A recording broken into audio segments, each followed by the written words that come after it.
Hello my dear students, welcome back to मैंटीज classes. तो ये स्टार्ट होगा यहाँ पे सैंपल पेपर 13 से लेके 15 तक के एमसीक्यूज आपको इस वीडियो में कवर करवाए जाएंगे और ये हमारा लास्ट पार्ट होगा। तो सारे एमसीक्यूज आपको एग्जाम से पहले एक बार जरूर देख के जाना है। तो स्टार्ट करते हैं सेक्शन ए से। तो पहला इसका क्वेश्चन देख लेते हैं। Who among the following traveller through the Rajmahal hills in the 19th century. तो 19th सेंचुरी के समय पे राजमहल हिल्स में किसने ट्रैवल किया था? तो ये थे बुकानन। ठीक है। उसके बाद सेकंड है which of the following statement regarding ancient brahmanical ideas of the chaturvarnas is incorrect. Incorrect आपको बताना है। तो पहला है ancient brahmanical ideas were not universally followed. तो ये तो सही है क्योंकि जो ब्राह्मणिकल आइडियाज थे ना वो पूरे यूनिवर्सली फॉलोड नहीं हो पा रहे थे। ठीक है। दूसरा है nomadic pastoralism did not follow these ideas. तो इनके जो आइडियाज है ना ब्राह्मणिकल टेक्स्ट के, तो उनको जो नोमैडिक पेस्टोरलिस्ट होते हैं जो चारागाह वाला काम करते हैं, तो वो लोगों के लिए तो ये आइडियाज थे भी नहीं। And the Nishad followed these ideas. तो ये भी गलत है। यहीं पे आंसर सी हो जाएगा हमारा। जो निषाद है ना वो उनके आइडियाज वो भी फॉलो नहीं कर सकते थे। निषाद कम्युनिटी भी लोअर कास्ट मानी जाती थी उस समय पे, जिससे एकलव्य बिलोंग करते थे। ठीक है। एंड डी वाला जो है ये तो आपका सही हो जाएगा। तो हमारा इनकरेक्ट आंसर कौन सा हो जाएगा? Answer C. देन मूव करेंगे थर्ड वाला। Which of the following land is cultivated annually for each crop is succession. तो यहाँ पे क्या है, हर साल उसकी खेती की जाएगी। मतलब इसको ना खाली नहीं छोड़ा जाता था इसकी लैंड को, तो क्रॉप हमेशा वहां पे चलती ही रहेगी सक्सेशन में। तो ये थी आपकी पोल्च। ठीक है। Answer D is correct. Fourth है fill in the blanks. Ahmad Shah Abdali defeat the Marathas in the third battle of Panipat in.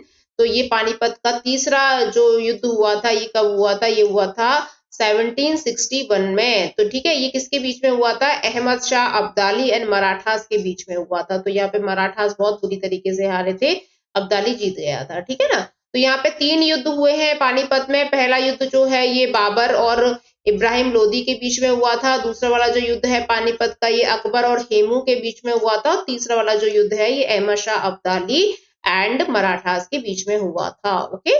तो यहाँ पे फिफ्थ क्वेश्चन देखेंगे। Identify which of the following aspects is not common to both Bhakti movement and Sufi movement. मतलब इन दोनों में कौन सी चीज जो है वो कॉमन नहीं है। ठीक है ना। तो यहाँ पे बताना है आपको। तो भाई पर्सनल लव फॉर गॉड, तो ये तो दोनों में ही था।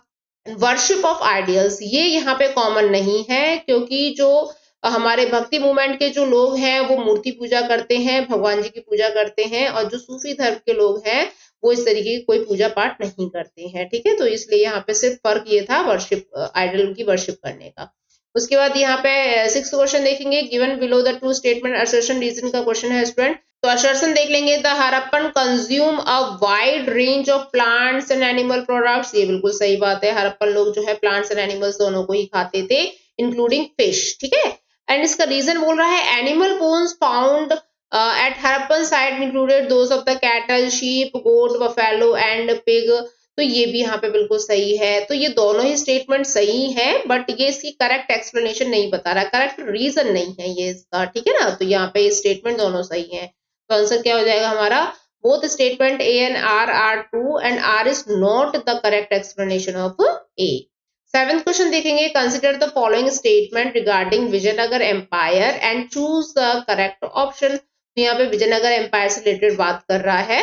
तो it was founded by the two brothers Harihara and Bukka in 1336। बिल्कुल सही बात है ना। 1336 में इसको फाउंड किया था। हरिहर एंड बुक्का दो भाई थे उन्होंने। उसके बाद it was successfully ruled by the 4 dynasties. बिल्कुल सही बात है। यहाँ पे 4 डायनेस्टीज आई थी ना। पहली संगम थी, सुलुहु है, तुलुहु है एंड अरावितु है। उसके थर्ड बोल रहा है this empire came to an end after the battle of Talikota in 1565। तो यहाँ पे ना इसका एंड नहीं हुआ था, इस एम्पायर का एंड नहीं हुआ था इस युद्ध में। हाँ, ये हार गए थे, इनकी जो पावर है वो पूरी वीक हो चुकी थी, खत्म हो चुकी थी, लेकिन इनका एंड नहीं हुआ था। ये 1625 के आसपास तक इन्होंने, इनकी जो डायनेस्टी है इसने रन किया था। ठीक है। उसके बाद ये हमारा स्टेटमेंट यहाँ पे गलत हो जाएगा। एंड फोर्थ बोल रहा है the empire was located on the bank of Godavari river. तो ये भी गलत है, ये तो तुंगभद्रा रिवर के पास था ना विजयनगर एम्पायर। तो यहाँ पे हमारे ये दोनों ही स्टेटमेंट गलत हो जाएंगे। फर्स्ट एंड सेकंड जो है हमारा करेक्ट हो जाएगा। तो answer B is correct. 8th question देखेंगे। मैच द फॉलोइंग बोल रहा है। महापद्मनंद, तो ये कौन सी डायनेस्टी से बिलोंग करते थे? तो ये नंदा डायनेस्टी से बिलोंग करते थे, मगधा में रहते थे। ठीक है, 2 मगधा डायनेस्टी। उसके बाद ये कनिष्क जो है ये कौन सी डायनेस्टी से बिलोंग करते थे? तो ये थे कुषाण डायनेस्टी से बिलोंग करते थे। समुद्रगुप्त जो है ये गुप्ता डायनेस्टी से बिलोंग करते थे, ये तो आप पहचान ही लोगे, गुप्ताज लिखा है पीछे।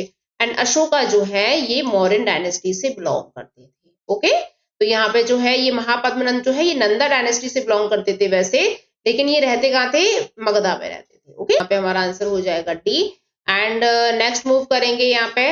Read the following statement carefully and identify the place where this temple is located from the given option, है ना? तो Kailashnath temple is the largest of the rock cut Hindu temple, बिल्कुल सही है। एलोरा की गुफाओं में ये पाया जाता है, ये एक बड़े पत्थर मतलब एक बड़ी शिला से काट के इसको बनाया गया है पूरा इसका स्ट्रक्चर, और ये काफी बड़ा मंदिर है ये। ठीक है, बहुत ही खूबसूरत मंदिर है ये। और the entire structure of the temple is carved out a single piece of rock, है ना? तो ये कौन सी गुफाओं में? अभी जस्ट मैंने बताया एलोरा की गुफाओं में।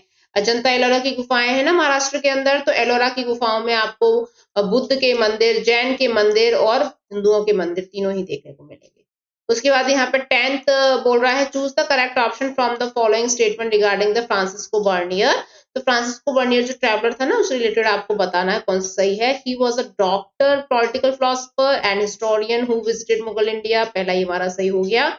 बी बोल रहा है he was a French jeweller, jeweller कहां से आ गया? ये तो गलत हो गया। ठीक है, उसके बाद he served as assistant the Mughal emperor Aurangzeb, नहीं औरंगजेब को इसने सर्व नहीं किया था, इसने क्या कहते हैं इसका जो भाई था ना दारा शिको उसको सर्व किया था 10 इयर्स, ये उसके दरबार में डॉक्टर के रूप में इन्होंने काम किया था। ठीक है, उसके D he wrote the fascinating account of India in the book of fables of the East, नहीं इन्होंने लिखा था मुगल जो ट्रैवलर्स है ना उसके ऊपर इन्होंने बुक लिखी थी, traveller in the Mughal empire करके था। 11th क्वेश्चन देखेंगे, identify the type of marriage with the help of the given information. तो यहाँ पे आपको मैरिज के रूप में बताना है कौन सा सही है। तो पहला बोल रहा है it is a practice of a woman having a several husband, तो एक ऐसी वुमेन जिसके कई सारे पति हों। And this type of marriage was followed by Draupadi, तो ये जो प्रैक्टिस है ये किसने अपनाई थी? ये द्रौपदी जी ने अपनाई थी, पांडव की वाइफ थी ना, ये 5 पति थे इनके, तो इसीलिए इस प्रैक्टिस को बोला जाता है polyandry. Polyandry, answer C is correct. Question देखेंगे, identify the social categories of people from the information given below. तो यहाँ पे आपको सोशल कैटेगरीज के हिसाब से बताना है जो इंफॉर्मेशन दे रखी है। तो their task was to handle corpse and the dead animals, ये जो है ये एनिमल्स के जो रिमेन्स होते हैं, जो डेड एनिमल्स के रिमेन्स होते हैं, इनकी बॉडी जो होती है उसको उठाते थे। And they were placed at the very bottom of the hierarchy, और इनका बहुत ही निचला वर्ग होता था, बहुत ही निम्न कोटि से ये आते थे। And they had to live outside the village, use discarded utensils and wear clothes of the dead and ornaments of iron। तो ये क्या है, गांव से बाहर रहते थे एंड इनको डिस्कार्टेड यूटेंसिल्स यूज करने होते थे, टूटे फूटे बर्तन, एंड ये जो कपड़े हैं वो डेड जो लोग हो जाते थे ना, जिनकी डेथ हो जाती थी, तो उनके पहने हुए कपड़े जो है वो इस्तेमाल करते थे, और आयरन के जो है ऑर्नामेंट्स ये पहना करती थी औरतें। तो भाई ये कौन सी कम्युनिटी की बात की जा रही है? And they could not walk about in village and cities at night. ठीक है, तो यहाँ पे ये क्या है, इस तरीके से वॉकिंग नहीं कर सकते, वैंडरिंग नहीं कर सकते हैं नाइट में। तो ये कौन सी कम्युनिटी की बात हो रही है? ये बात हो रही है भाई चंडाल्स की। ठीक है, उसके 13th क्वेश्चन है, who among the following was not a member of moderate group of national movement. Moderate की बात कर रहा है। देखो कांग्रेस में ना 2 ग्रुप थे, एक था आपका एक्सट्रीमिस्ट और दूसरा है आपका मॉडरेट। ठीक है, तो एक्सट्रीमिस्ट में आपको याद रखना है लाल बाल पाल, है ना? लाल, लाल मतलब लाला लाजपत राय, बाल मतलब बाल गंगाधर तिलक, और पाल मतलब विपिन चंद्र पाल। तो ये कौन से ग्रुप से आ गए? ये एक्सट्रीमिस्ट ग्रुप से आ गए, तो ये मॉडरेट तो रहेंगे नहीं। ठीक है, तो ए आंसर हो गया हमारा करेक्ट। उसके बाद आ गया आपका 14th question, under Indian constitution who can frame laws on subject of concurrent list, है ना? तो पॉलिटी में आपने पढ़ा होगा वैसे कि यूनियन लिस्ट होती है, स्टेट लिस्ट होती है, और तीसरी होती है कंकरेंट लिस्ट। तो कंकरेंट लिस्ट में कौन से मैटर्स आते हैं? तो जिन पे सेंट्रल एंड स्टेट दोनों ही लॉज बना सकती है, answer C is correct. And 15th question है, who believe that on death the devotee will be united with Shiva and will not return to this world. तो ये किसने बोला था कि जो मतलब जो डेथ हो जाती है हमारी, तो हमारी जो आत्मा होती है वो शिव जी में लीन हो जाती है, दोबारा से रीबर्थ नहीं होता है। ये बोला था लिंगायत कम्युनिटी के विसावन्ना ने। उसके बाद यहाँ पे आ गया 16th question, identify the following image and right it's name. तो यहाँ पे आप पिक देखिए, ये जो इमेज दे रखी है तो ये है राजा कनिष्क, है ना, कुषाण डायनेस्टी के राजा कनिष्क, और ये उनके डायटी, उनके भगवान। ठीक है, तो यहाँ पे आंसर हो जाएगा king Kanishka and a deity. उसके बाद 17th क्वेश्चन है, Sheikh Nizamuddin Auliya belong to which of the following tradition of Sufism. तो ये किससे बिलोंग करते थे निजामुद्दीन औलिया? तो ये चिश्ती समुदाय से बिलोंग करते थे। Answer A is correct. And 18th question देखेंगे, जमींदार वर रिस्पॉन्सिबल फॉर। तो जमींदार जो है वो किस चीज के लिए रिस्पॉन्सिबल थे? तो यहाँ पे देखेंगे extraction of the minerals from the hills. तो ये क्या काम करेंगे? मिनरल्स निकालेंगे हिल से, कभी नहीं किया इन्होंने। Cotton trade with the Britishers, है ना, ये भी नहीं है। यहाँ पे ब्रिटिशर्स ही काफी है ट्रेड करने के लिए। And maintaining bahi khatas for the Britishers, and यहाँ पे paying revenue to the Britishers. तो भाई यहाँ पे यही चीज था इनका काम की पे करना है, रेवेन्यू लेकर जो विलेज है ना, जो गांव के जो लोग हैं उनसे रेवेन्यू कलेक्ट करना है और ब्रिटिशर्स को पे करना है। अगर पे नहीं कर पाए तो जमींदार की जो प्रॉपर्टी है उसको ऑक्शन कर दिया जाता था, नीलाम कर दिया जाता था। ठीक है, उसके 19th क्वेश्चन देखेंगे, dash introduce the objective resolution in the constituent assembly on. ये हमने कई बार पढ़ रखा है। तो यहाँ पे ये किसने इंट्रोड्यूस किया था ऑब्जेक्टिव रेजोल्यूशन? तो ये इंट्रोड्यूस किया था जवाहरलाल नेहरू ने। देख लो यहाँ पे कहाँ है जवाहरलाल नेहरू, ये रे। ठीक है, एंड यहाँ पे बोल रहा है ऑन विच डेट, कौन सी डेट को? तो यहाँ पे 11 दिसंबर नहीं है भाई, ये गलत दे रखा है यहाँ पे, इसको करेक्ट कर लेना, ये था 13 दिसंबर। ठीक है, 11 दिसंबर नहीं था। आपको ना यहाँ पे 3 डेट्स याद रखनी है नॉर्मली। एक रखनी है आपको 9 दिसंबर, दूसरी याद रखनी है 11 दिसंबर, तीसरी याद रखनी है 13 दिसंबर। तो 9 दिसंबर को यहाँ पे क्या है, कॉन्स्टिट्यूएंट असेंबली की पहली मीटिंग होती है, जिसके टेम्पररी जो प्रेसिडेंट होते हैं वो होते हैं सच्चिदानंद सिन्हा, सबसे ओल्डेस्ट पर्सन होते हैं कॉन्स्टिट्यूएंट असेंबली के। ठीक है ना। उसके बाद 11 तारीख को जो मीटिंग मतलब उनको रखा जाता है, तो वहां पे जो परमानेंट मेंबर जिनको चुन लिया जाता है वो होते हैं doctor Rajendra Prasad, president, okay, constituent assembly के। और 13 तारीख को यहाँ पे जो जवाहरलाल नेहरू हैं वो इंट्रोड्यूस करते हैं ऑब्जेक्टिव रेजोल्यूशन। ठीक है, जिसको आज की डेट में हम प्रियम्बल के नाम से जानते हैं ना, उद्देशिका जिसको बोलते हैं। तो हमारा भारत जो है उसका संविधान जो है वो किन किन चीजों पर टिका रहेगा, तो उसके बारे में यहाँ पे इंट्रोडक्शन दिया था जवाहरलाल नेहरू ने, ऑब्जेक्टिव रेजोल्यूशन। यही ऑब्जेक्टिव रेजोल्यूशन बाद में प्रियम्बल का रूप ले लेता है। ठीक है, उसके बाद यहाँ पे आंसर यहाँ पे करेक्ट कर लेना स्टूडेंट। तो 20th क्वेश्चन देखेंगे, why Awadh was regarded an important market. तो अवध जो है ये क्यों इतना फेमस था मार्केट के लिए? क्योंकि यहाँ पे प्रोडक्शन होता था इंडिगो एंड कॉटन का। ठीक है, एंड 21st क्वेश्चन देखेंगे, विच of the following was a part of the non cooperation movement. Non cooperation movement के साथ कौन सा और मूवमेंट जो है वो मर्ज किया गया था? तो वो था खिलाफत आंदोलन। Answer C is correct. अब मूव करते हैं सैंपल पेपर 14 के एमसीक्यूज पे। तो फर्स्ट क्वेश्चन देखते हैं, in the domestic architecture of Harappa there were no windows in the walls along the ground level, identify the possible cause mentioned the archaeologist from the following points. तो यहाँ पे domestic architecture के बारे में बोल रहा है हड़प्पा के। तो ये भाई क्यों इस तरीके से बनाते थे कि जो आपका ग्राउंड फ्लोर होगा ना, इसमें कोई विंडो नहीं होगी, है ना, और यहाँ पे क्या है, नीचे जो है यहाँ पे मतलब पूरा वॉल से कवर्ड रहेगा, कोई भी कुछ देख नहीं सकता है, और अंदर जैसे एंट्री भी होगी ना तो इस तरीके से बना होता था कि डायरेक्ट आपके घर का व्यू जो है वो नहीं दिखाई देगा। तो यहाँ पे क्या है, इसको इसलिए बनाते थे ताकि जो यहाँ पे प्राइवेसी को मेंटेन कर सके, टू मेंटेन प्राइवेसी। उसके सेकंड है मैच द फॉलोइंग है इलाहाबाद। अब देखो इलाहाबाद में क्या है फेमस, तो यहाँ पे है समुद्रगुप्त के पिलर इंस्क्रिप्शन, क्योंकि ये इलाहाबाद के राजा थे, है ना, प्रयागराज जिसको बोलते हैं। एंड मथुरा, तो मथुरा में किसने रूल किया था? कुषाण डायनेस्टी के कनिष्क ने रूल किया था। तो ये कमर्शियल एंड पॉलिटिकल कैपिटल थी कुषाण डायनेस्टी की। कुहार, ये तो भाई साउथ में है, तो coastal town in south India डाल देंगे हम इसको। राजगृह तो आपको पता ही होगा, कैपिटल ऑफ मगधा थी। ठीक है, तो यहाँ पे आंसर क्या बन जाएगा, ए का 3। तो यहाँ पे ए का 3 आप देखो, यहाँ पे ए आंसर हमारा करेक्ट हो जाएगा। उसके बाद थर्ड क्वेश्चन देखेंगे, which one of the following is truly regarding Rigveda. तो आपको यहाँ पे ट्रू बताना है, सही चीज बतानी है। तो Rigveda was the compilation between the 25 BC, ये तो पहले गलत हो गया। ठीक है, Rigveda consist of hymns in praise of deities like अग्नि इंद्र सोमा, ये बिल्कुल सही है। ऋग्वेद में जो हाइम्स होते थे वो किसके लिए होते थे? ये होते थे अग्नि इंद्र और सोम के लिए, प्रकृति की पूजा यहाँ पे की जाती थी। फोर्थ है it was collection of conversation of Sufi saint Sheikh Nizamuddin Auliya compiled by Amir Hasan Sijzi, which of the following is correct. तो यहाँ पे आपको बताना है शेख निजामुद्दीन औलिया। अब देखो यहाँ पे पूछ रहा है कि शेख निजामुद्दीन औलिया के द्वारा बोले हुए जो शब्द हैं ना, जो सेइंग्स हैं उनकी, तो वो किस चीज में मेंशन कर रखी हैं? तो ये इसका आंसर हो जाएगा मलफूजात। ठीक है, मलफूजात को मतलब बोलेंगे कि यहाँ पे जो कलेक्शन ऑफ कन्वर्सेशन होता है ना, जो सूफी सेंट्स के जो सेइंग्स है, जो टीचिंग्स है, तो उनका जो कलेक्शन होता है उसको हम क्या बोलेंगे? मलफूजात बोलेंगे। और जो आपके तज़किरास होता है ना, तो ये क्या है मैं आपको सारे ही बता देती हूँ। तज़किरास क्या होता है? जैसे जो आपके सूफियों के द्वारा जो लिखे हुए डॉक्यूमेंट्स हैं, जो उनकी टीचिंग्स है, जो उनके सेइंग्स हैं, है ना, या कुछ भी स्कॉलर्स वगैरह ने जो लिखा है, बहुत ही वैल्यूएबल रिसोर्सेज है, उनको मतलब एक प्रिजर्व्ड वे में रखा गया है, उनको तज़किरास बोलेंगे।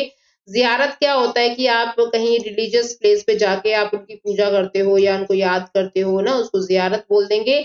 एंड मकतूबात क्या होता है? तो यहाँ पे मकतूबात में ये एक अरबिक वर्ड है स्टूडेंट एक्चुअली, और यहाँ पे जैसे आपके सूफी सेंट्स ने आपके डिसाइपल के लिए, अपने शिष्यों के लिए क्या लिखा है, क्या लेटर्स वगैरह उन्होंने लिखे हैं, तो उसके बारे में यहाँ पे मकतूबात होगा। मतलब यहाँ पे जो आपके टीचर हैं आपको क्या मतलब लिख के गए हैं आपके बारे में क्या लिख रहे हैं, तो उन लेटर्स के द्वारा जो चीजें डिफाइंड की जाती थी तो उसको हम मकतूबात बोलेंगे। ठीक है ना, तो यहाँ पे ये चीज हो गया।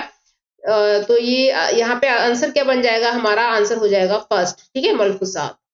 फिफ्थ क्वेश्चन देखेंगे, Indian language have mostly taken their scripts from. तो इंडियन लैंग्वेजेस की जो मोस्टली स्क्रिप्ट है वो कहां से ली गई है? तो इसका आंसर हो जाएगा देवनागरी स्क्रिप्ट।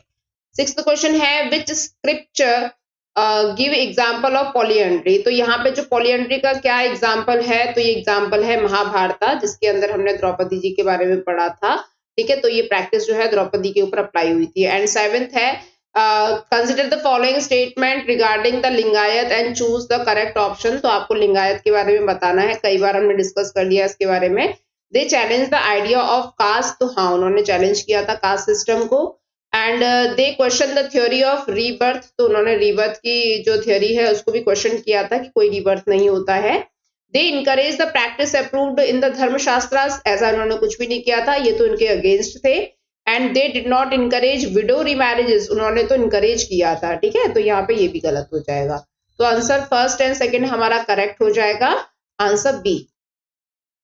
एट क्वेश्चन है identify the place related to the Vijayanagar empire with the help of given information. तो आपको विजयनगर एम्पायर की जो जगह है ना उसको पहचानना है, कौन सी है ये। It was the capital of Vijayanagar empire in 14th century. तो कैपिटल बोल रहा है तो हम्पी हो जाएगा वैसे। And it is declared as a UNESCO world heritage site, और उसको यूनेस्को की वर्ल्ड हेरिटेज साइट में भी रजिस्टर कर दिया गया था 1986 में। तो ये हो जाएगा हम्पी। एंड नाइन्थ क्वेश्चन है choose the correct option from the following statement with reference to the foreign travellers. तो फॉरेन ट्रैवलर्स से रिलेटेड आपको यहाँ पे स्टेटमेंट दे रखे हैं, आपको बताना है। पहला बोल रहा है Al Biruni came to India in the 11th century from Morocco. तो यहाँ पे ये मोरक्को गलत हो जाएगा, ये उज्बेकिस्तान से आए थे अल बिरूनी। ओके, तो ये गलत हो गया हमारा। सेकंड है Ibn Battuta came in India in the 14th century from Uzbekistan. तो ये उज्बेकिस्तान से नहीं आए थे, ये मोरक्को से आए थे। ठीक है, और उसके बाद थर्ड है Francisco Bernier came to India in the 17th century from Portugal. तो ये पोर्टुगल से नहीं, ये फ्रांस से आए थे।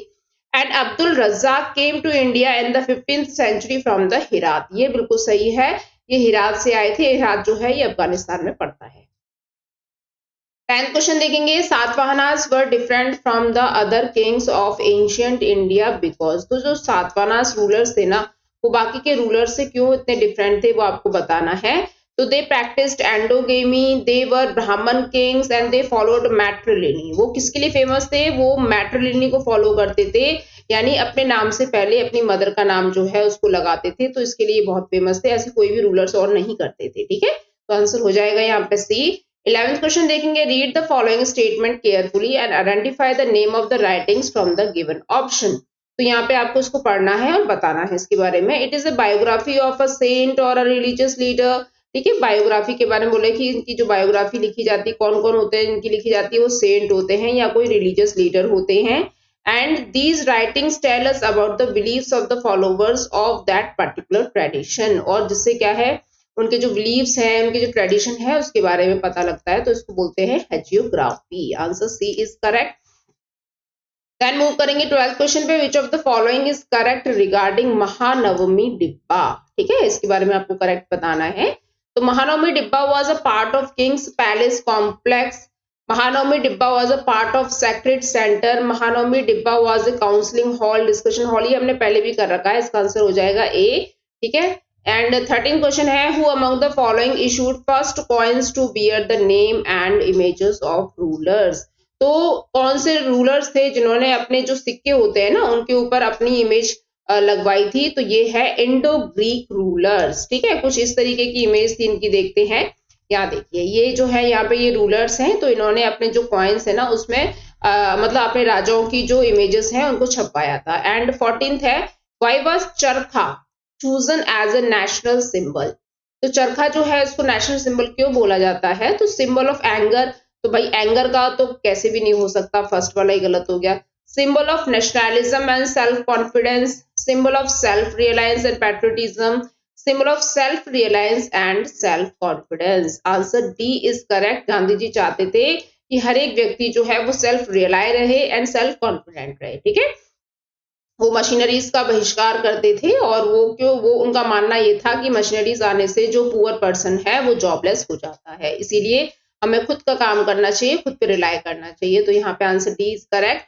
15th क्वेश्चन है, identify the name of the pact agreement from the information given below. तो यहाँ पे एक पैक्ट के बारे में दे रखा है, तो उसके बारे में जानकारी दे रखी है, आपको बताना है वो कौन सा पैक्ट है। इट वॉज साइंड ऑन 5 मार्च 1931।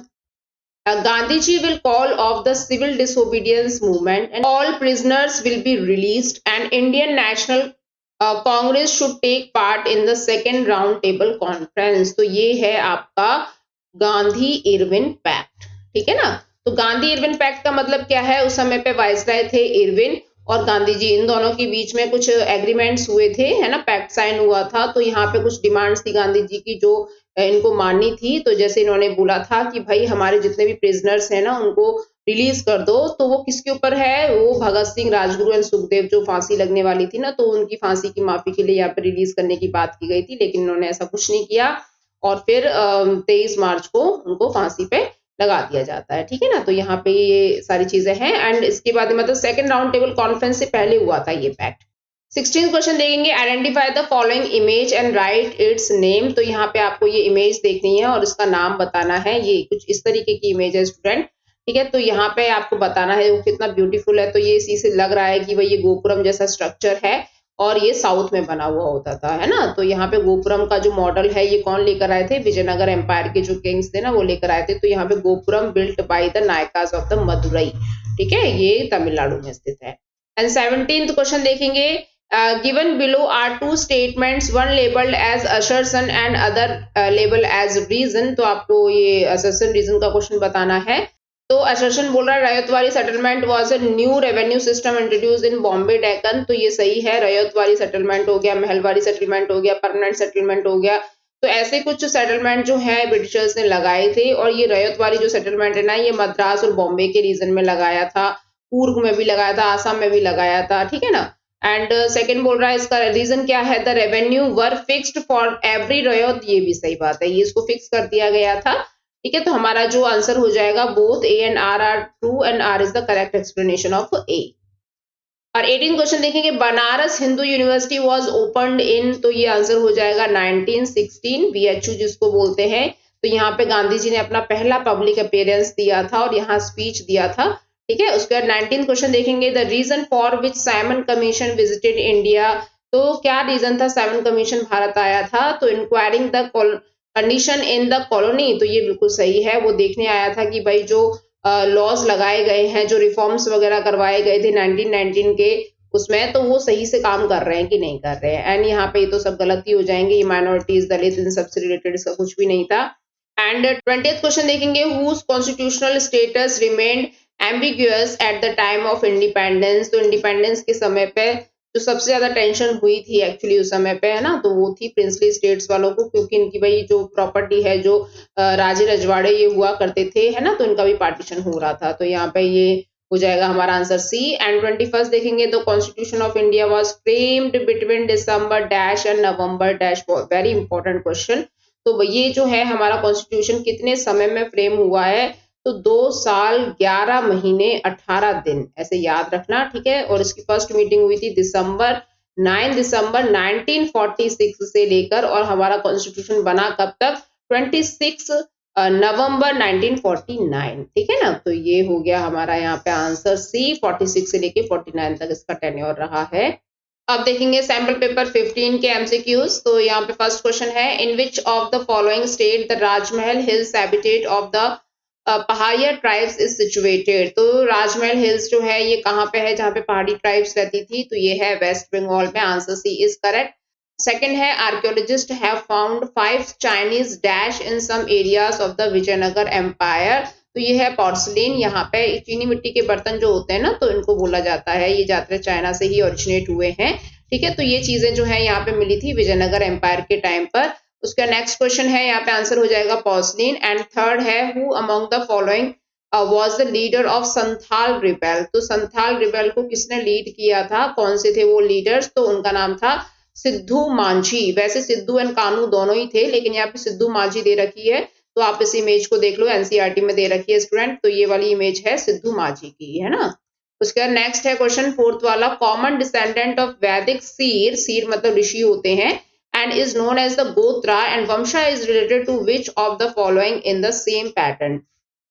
तो जैसे पहले गोत्र सिस्टम जो हुआ करता था ना, वो किसी न किसी ऋषि मुनि के नाम पे चलता था, तो गौतम ऋषि से गौतम गोत्र जो है वो रन हो रहा है। ऐसे ही वंशा जो है, तो ये क्या है, इसको यूज किया जाता था लीनेजेस का, यानी जो वंशावली होती है ना, हायरार्की होती है, दैट इज, ठीक है। फिफ्थ क्वेश्चन है, consider the following statement regarding the motives of shala bhanjika and choose the correct option. तो आपको शाला भंजिका के बारे में बताना है। This was regarded as an auspicious symbol, and this was a woman whose touch curved the tree to flower, and it was symbol of strength and wisdom, and it was symbol of renunciation। तो ये इन दोनों का तो कुछ इतना evidence नहीं है, लेकिन ये जो है इनका जो सिंबल है ना, वो ऑस्पिशियस माना गया है, मतलब बहुत ही शुभ माना गया है। एंड यहाँ पे क्या है ना, एक लेडी है जो मतलब किस तरीके से जो स्विंग हो रही है किसी पेड़ से, ठीक है। तो यहाँ पे हम इमेज देखते हैं इनकी, ये देखिए यहाँ पे आपकी एनसीईआरटी में भी दे रखी है, ये आपको सांची स्तूपा के गेटवे पे मिलेगी। तो ये बहुत ही शुभ माना जाता है जो ये फिगर है। बोला जाता है कि शाल जो ट्री था ना, तो उसी के नीचे जो है गौतम बुद्ध जी का जन्म हुआ था। तो ये यहाँ पे जो लेडी है उनकी मदर से डिनोट किया गया है, जो उनकी मदर का नाम था माया, ठीक है ना। तो इस तरीके से यहाँ पे बताया गया है। तो यहाँ पे फर्स्ट वाला और सेकंड वाला जो है हमारा करेक्ट है। तो आंसर देखेंगे हम, first and second are correct, answer B is correct. Then sixth question देखेंगे, given below are the two statement, assertion reasoning का क्वेश्चन है स्टूडेंट। तो असर्शन क्या बोल रहा है, the practice of endogamy meant that marrying daughters into the families outside the kin was considerable desires. तो यहाँ पे जो आउटसाइड द किन है ना, तो आउटसाइड द किन में तो एंडोगेमी नहीं आएगा, एक्सोगेमी आएगा, ठीक है ना। तो यहाँ पे आपका पहला ये जो स्टेटमेंट है वो गलत है।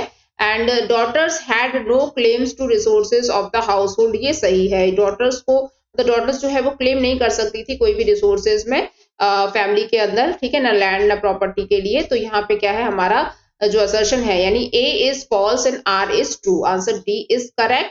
And identify the place related to the mahajanapada period with the help of the given information. तो महाजनपद के बारे में आपको बताना है। तो it was most powerful among the 16 mahajanapadas, बिल्कुल सही है। And agriculture was specially most productive in the region. तो कौन सा एरिया था महाजनपदों में जहां सबसे ज्यादा एग्रीकल्चर देखने को मिला है, तो ये है मगधा, बिकॉज वहां से जो गंगा रिवर बह के आती है ना, तो उसकी वजह से सॉइल फर्टिलिटी बहुत अच्छी है। उसके बाद 8th क्वेश्चन देखेंगे, read the following statement carefully and identify the character of the Mahabharata from the information given below. ठीक है, तो यहाँ पे आपको कुछ स्टेटमेंट दे रखे हैं, उनको आपको पढ़ना है, महाभारत से रिलेटेड है ये। अब फेवरेट स्टूडेंट ऑफ द्रोणाचार्य, तो द्रोणाचार्य के फेवरेट स्टूडेंट कौन थे? And blessed by the Dronacharya to the unrivalled among his peoples. तो यहाँ पे थे ये Arjun, answer A is correct. ठीक है, तो यहाँ पे क्या है, द्रोणाचार्य ने अर्जुन को बोला भी था कि तुमसे अच्छा धनुर्धारी कोई भी नहीं होगा। ठीक है, तो इसी वजह से यहाँ पे एकलव्य से जो है ये अंगूठा मांग लेते हैं गुरु दक्षिणा में, क्योंकि उनको लगता है कि एकलव्य कहीं अर्जुन से आगे ना निकल जाए। ठीक है ना, तो यहाँ पे 9th क्वेश्चन हम देखेंगे, मैच द फॉलोइंग है। गजपति रूलर जो है ये कहाँ से बिलोंग करते थे, ये उड़ीसा से बिलोंग करते थे। सुल्तान डेक्कन के हुआ करते थे। चोला रूलर जो है ये तमिलनाडु से है, एंड होयसाला जो है ये कर्नाटका से है। ओके, तो हमारा आंसर जो हो जाएगा वो हो जाएगा answer A is correct. Then move करेंगे नेक्स्ट पे। देन 10th क्वेश्चन देखेंगे, choose the correct option from the following statement with the reference to the Alexander Cunningham के बारे में आपको बताना है। तो the first governor general of East India Company, तो ये तो famous British antiquarian who travelled extensively in India, ये भी गलत है। ठीक है, the first director general of archaeological survey of India, ASI के फर्स्ट डायरेक्टर जनरल थे, ये answer C is correct. Then 11th question देखेंगे, identify the name of the preceptor और guru of the Sikh community from the information given below. तो यहाँ पे सिख गुरु के बारे में इंफॉर्मेशन दे रखी है, तो आपको बताने हैं कि ये कौन से गुरु हैं। He laid the foundation of Khalsa Panth, Wahe गुरु जी का खालसा वाहे गुरु जी की फतेह जो आपने सुना भी होगा। तो खालसा पंथ की स्थापना किसने की थी, and he bestowed the Sikh with 5 distinct symbol, and he consolidated the community as the socio-religious and the military forces, and he compiled the composition of the 9th Guru, Guru Tegh Bahadur in Guru Granth Sahib। तो यहाँ पे क्या हमारा answer हो जाएगा गुरु Govind Singh, 10th गुरु थे ये। ठीक है ना, इनके जो फादर थे ना गुरु तेग बहादुर, तो उनको क्या है औरंगजेब ने फांसी पे लटकवा दिया था। उनको बोला था कि मतलब तुम जो है इस्लाम धर्म को कबूल करो, तो उन्होंने नहीं कबूल किया था ना, कुछ इस तरीके की प्रैक्टिसेस हुआ करती थी उस समय पे। तो यहाँ पे आंसर हो जाएगा हमारा 10th गुरु, गुरु गोविंद सिंह। इसके बाद कोई गुरु नहीं बने, जो उनकी बुक है ना, जो उनका ग्रंथ है वही उनके गुरु है आज की डेट में। एंड 12th है, which of the following categories of the society of ancient Persia was not recognised by the Al Biruni. तो अल बिरूनी ने किस कैटेगरी को, सोसाइटी की किस कैटेगरी को यहाँ पे रिकॉग्नाइज नहीं किया था, तो ये था children and women. And 13 question है, who among the following advised Mahatma Gandhi to spend a year travelling around British India in order to better understand about the country and its people. तो यहाँ पे जो है ना महात्मा गांधी को किसने एडवाइस किया था कि तुम पहले पूरे इंडिया में भ्रमण करो, ट्रैवलिंग करो, यहाँ की जो सिचुएशन है, यहाँ की कंडीशन को देखो, जानो, परखो, उसके बाद फिर आप अपना काम स्टार्ट करना। तो ये उनके गुरु थे, उनके मेंटोर थे, जिनका नाम था गोपाल कृष्ण गोखले। 14 क्वेश्चन देखेंगे, which among the following British officer was killed by the rebel at Lucknow in revolt in 1857। तो 1857 के रिवॉल्ट में मतलब कौन से जो ब्रिटिश ऑफिसर्स थे उनको मार दिया गया था, तो इसमें आ जाएगा आपका हेनरी लॉरेंस। वैसे कई सारे थे लेकिन हेनरी लॉरेंस ऑप्शन में दे रखा है, तो हम इसी को आंसर करेंगे। ठीक है, उसका 15th क्वेश्चन है, dash was the most famous ruler of Vijayanagar composed worth on statecraft in Telugu known as. तो सबसे फेमस एंड प्रोमिनेंट रूलर कौन रहे हैं विजयनगर एम्पायर के, तो ये है कृष्ण देव राय। और इन्होंने जो है कौन सी बुक लिखी थी तेलुगु में, तो ये लिखी थी Amuktamalyada, answer A is correct. ठीक है, उसके बाद 16th क्वेश्चन देखेंगे, who among the following Guru of Sikh compiled Shri गुरु आदि ग्रंथ साहिब। ठीक है, तो ये आदि ग्रंथ साहिब जो है ये किसने कंपाइल्ड करवाई थी, तो ये करवाई थी गुरु अर्जन देव ने। ठीक है, ये 5th गुरु माने जाते हैं, और इनको भी क्या है जहांगीर ने मरवा दिया था, ऐसा बोला जाता है। उसके बाद 17th है, which of the following land is annually cultivated for each crop in succession. तो ये हो जाएगी स्टूडेंट पोल्ज। यहाँ पे क्या है, आपको खेती को मतलब खाली नहीं छोड़ना है, करते जाना है ना, एक हर साल जो है इसका कल्टीवेशन किया जाता था। एंड 18 है, when Portuguese were arrived in India choose the correct option from the following. तो पोर्टुगीज कब आए थे भारत के अंदर, तो ये आए थे 15th सेंचुरी में, 1498 में आया था वास्को डी गामा, तो ये 1500 से ही बन जाएगा आपका। उसके बाद 19th क्वेश्चन देखेंगे, विच of the following statement is incorrect regarding the making of the constituent assembly. तो आपको यहाँ पे इनकरेक्ट स्टेटमेंट बताना है जो गलत है। तो देखेंगे यहाँ पे क्या बोल रहा है, the member were elected through the direct election, पहला वाला ही हमारा सही हो जाएगा, यही इनकरेक्ट है। डायरेक्ट इलेक्शन से नहीं आए थे कॉन्स्टिट्यूएंट असेंबली के जो मेंबर इलेक्ट होके, डायरेक्ट नहीं आए थे, मतलब लोगों के द्वारा चुन के नहीं आए थे, ये इनडायरेक्टली इलेक्ट होकर आए थे। ठीक है, तो हमारा पहला वाला ही यहाँ पे जो है आंसर बन गया है, बाकी के तो ये सब सही होंगे। ठीक है, उसके बाद 20th वाला देखते हैं, In 1856, the kingdom which was formally annexed to the British Empire was 1857 में ब्रिटिशर्स ने कौन से किंगडम को अनेक्स कर दिया था? तो ये है अवध। ठीक है, आंसर ए इज करेक्ट। यहाँ पे लॉर्ड डलहौजी था वाइसराय उस समय पे। उसके बाद नेक्स्ट आते हैं identify the person with Mahatma Gandhi in the following image. तो यहाँ पे आपको ये पहचानना है कि ये कौन है। तो यहाँ पे आंसर हो जाएगा हमारा, ये है देखो, ये यहाँ पे लॉर्ड माउंट बैटन, जिनकी वजह से हमें इंडिपेंडेंस प्राप्त हुई थी। माउंट बैटन प्लान भी बोला जाता है। ये आए थे हमें इंडिपेंडेंस दिलाने के लिए, इन्होंने साइन किया था। ठीक है, तो लॉर्ड माउंट बैटन हो जाएगा हमारा आंसर। तो स्टूडेंट यहाँ पे आपके पूरे 15 के 15 सैम्पल पेपर जो है वो कंप्लीट हो चुके हैं। 1 से लेकर 8 तक तो आपको पूरे के पूरे सैंपल पेपर जो है मेरे चैनल पे मिल जाएंगे। सारे के सारे मैंने अपलोड कर दिए हैं, तो आप देख लेना। एंड 9 से लेके 15 तक के जितने सैंपल पेपर है ना, उनके आपको सारे एमसीक्यूज कवर करके जाना है एग्जाम से पहले। ठीक है, इसकी जो पीडीएफ है वो आपको टेलीग्राम चैनल पे मिल जाएगी। उसमें आपको सारा का सारा जो है ना आंसर की के साथ जो पूरा क्वेश्चन पेपर दे रखा है, तो आप एक बार जरूर देखना। ठीक है स्टूडेंट, तो यहाँ पे जो है हमारे अरिहंत की सीरीज जो है ये खत्म होती है। तो आपको एग्जाम से पहले एक बार जरूर चेक करना है, क्योंकि यहाँ से क्वेश्चन आ भी सकते हैं, बिल्कुल आ सकते हैं। आपके कॉन्सेप्ट तो क्लियर हो ही जाएंगे। ठीक है ना।